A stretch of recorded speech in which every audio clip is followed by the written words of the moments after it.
Hello friends, welcome back to my channel. আশা করি সবাই সুস্থ আছেন। আজ আমি বানাবো দই চিংড়ি।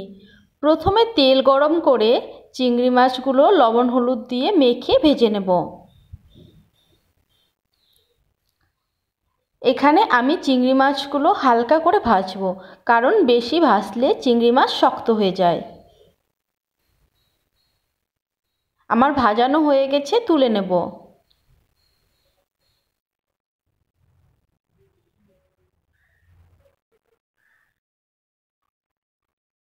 ওই তেলে দিয়ে দেব পেঁয়াজ কুচি।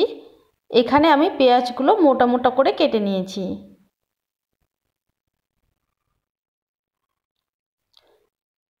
1 মিনিট মতো ভাজবো। পেঁয়াজগুলো হালকা ভেজে নেব।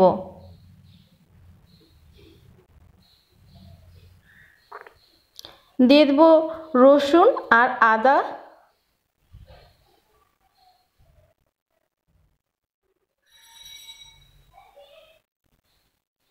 আদা রসুনটাও ভেজে নেব। এখানে আমি কয়েকটা কাজু বাদাম নিয়েছি।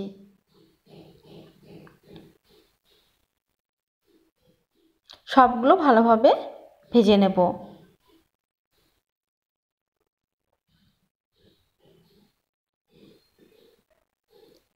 একটা টমেটো নিয়েছি বড় সাইজের।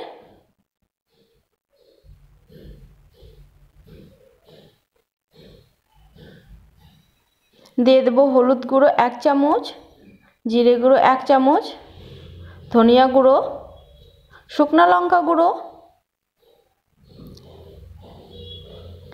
1 মিনিটের মতো নেড়ে নেব।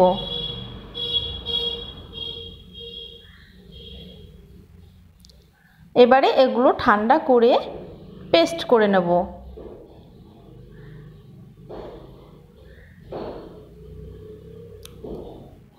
তেল দিয়ে ফোড়নে দেব গোটা গরম মশলা, আবার ওই মশলা পেস্টটাও দিয়ে দেব।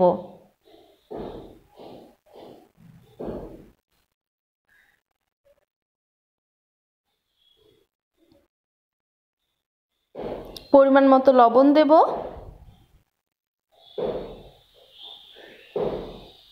সবগুলো ভালোভাবে কষে নেব। ফ্রেন্ডস, আমার এই রেসিপি ভালো লাগলে ভিডিওটাকে লাইক করবেন আর বাড়িতে ট্রাই করে কমেন্টে জানাবেন কেমন হয়েছে। আর চ্যানেলটাকে সাবস্ক্রাইব করার জন্য অনুরোধ রইল।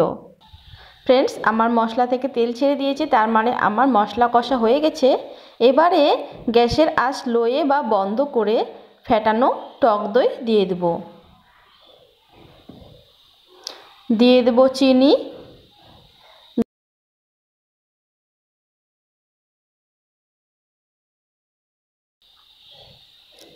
এখানে আমি ঢেকে দেব।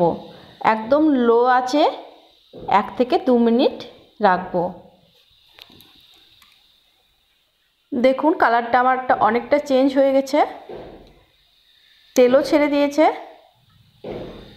দিয়ে দেব গরম জল। ফুটে উঠলে দিয়ে দেব মাছগুলো।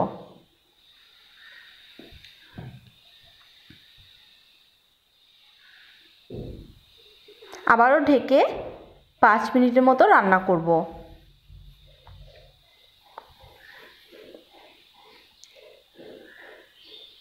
পাঁচ মিনিট পর ঢাকনা তুলে গরম মশলা গুঁড়ো দিয়ে দেব।